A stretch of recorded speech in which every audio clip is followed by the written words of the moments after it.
It's hard to imagine, JD, a worst case scenario here, but the media frenzy is making everyone hysterical.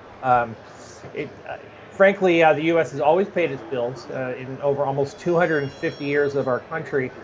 Sometimes they get delayed. A couple of times earlier in this century that happened, but we're not seeing as much worry in the bond market, and that's really what I'm paying attention to.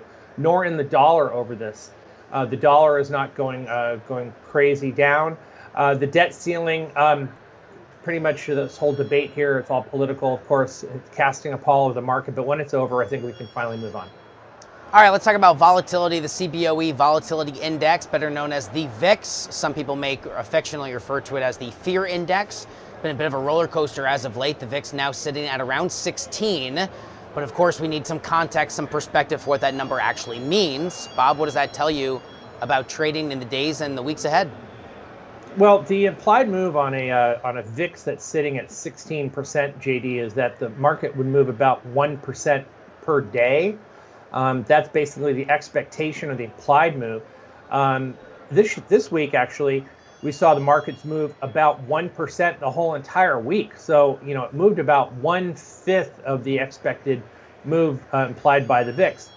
Putting that another way, if the VIX was priced for what the market actually moved this week, the VIX would be at about 4, maybe 3.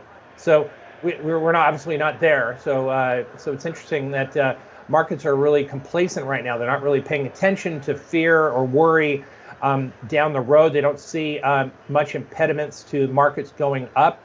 But we still have not seen the price action move in tandem with that lack of fear in the volatility market. So I think that dip buyers pretty much have been active of late, and they've been whenever the markets come down. As we saw this on Wednesday when the markets came down about 1%, they rallied right back as the dip buyers stepped in there and picked up the pieces.